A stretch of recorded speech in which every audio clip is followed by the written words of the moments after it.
the last 2 weeks, this has been my soundtrack. Every morning, I will walk through the crowded hallways of my school with crutches, trying not to get swept away by the sea of students rushing to class. And every step reminds me of the moment that my world changed in a single second. I tore my ankle during a softball game.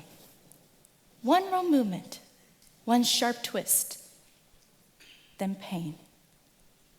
The cleats scraped hard against my leg, leaving behind only deep bruises that spread a dark purple across my skin. My ankle swelled for days until even the smallest movement felt unbearable. And for a while, I couldn't walk without feeling like my whole entire body was collapsing onto a single point of pain. It seems like everything stopped. Well, almost everything stopped. Because what surprised me the most wasn't this injury itself. It was the fact that while my body slowed down, the world around me didn't.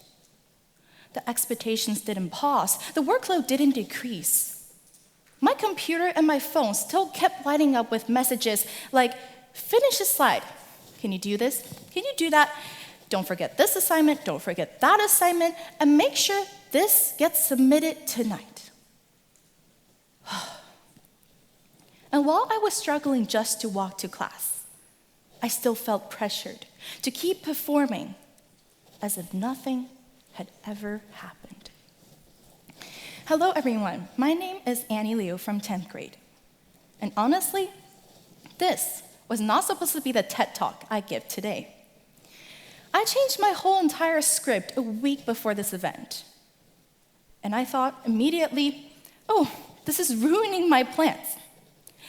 But eventually, I realized that this interruption has forced me to confront something I had ignored for years. How deeply I had tied my worth to achievement.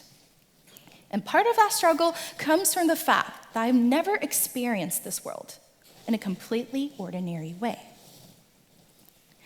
I have a condition called auditory synesthesia, a rare neurological condition where hearing a sound automatically triggers a secondary involuntary sensory experience in the brain. So to me, sounds become colors, movement, and light. And music has its own architecture. But growing up, I've quickly realized that unusual things can usually make people feel uncomfortable. When I tried describing this condition as a kid, people generally assumed I was imagining things or simply wanted attention. So eventually, I just completely stopped talking about it. I hid the most vivid, beautiful part of myself because I was afraid that the world would call it wrong. But eventually, I realized that this fear, exists far beyond my synesthesia itself. When you try to spend your life meeting countless expectations, you slowly begin editing yourself into someone easier to accept. You stop asking who you are and start asking who the world wants you to be. And that is what I call the single story of success.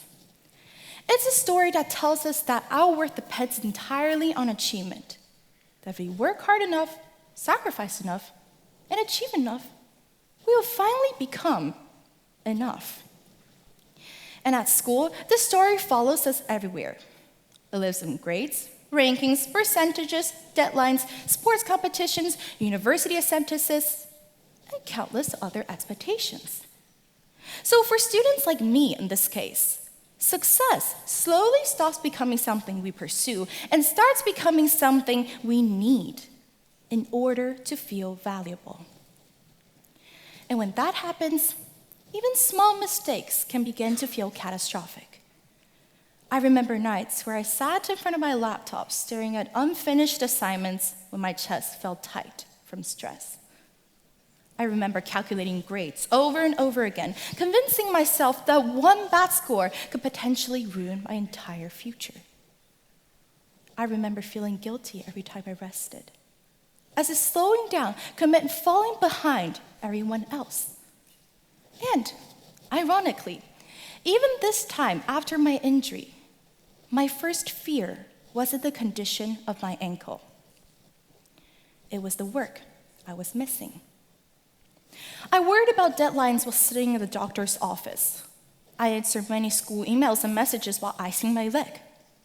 So somehow I had convinced myself that being exhausted all the time was completely normal. That is the danger of a single story. The writer Chimamanda Ngozi Adichie once explained that when we only hear one narrative about something, that narrative begins to feel like the entire truth. And that's when I realized that I've only heard one narrative about success in my whole entire life. If you work hard, you'll win. If you sacrifice enough, you'll succeed. And if you slow down, you'll fall behind. But human beings are not machines designed to endlessly produce achievements. We are people, and people break. Sometimes physically, sometimes mentally, and sometimes silently. This injury has forced me to confront that reality, because for the first time in years, I physically could not move at the speed I wanted to. I couldn't rush from one task to another pretending I was completely fine. I had to slow down long enough to really realize how exhausted I actually was.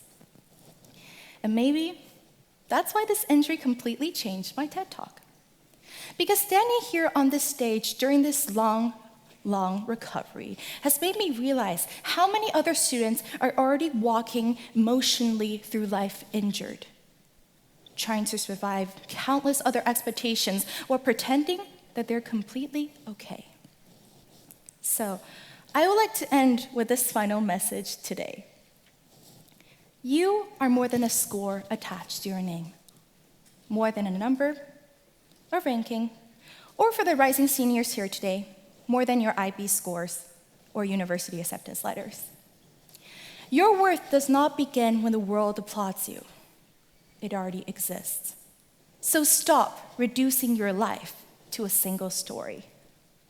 Let yourself fail sometimes. Then let yourself heal. Let yourself grow in the process. Let yourself be complicated. Let yourself rest. And let yourself be human. Thank you.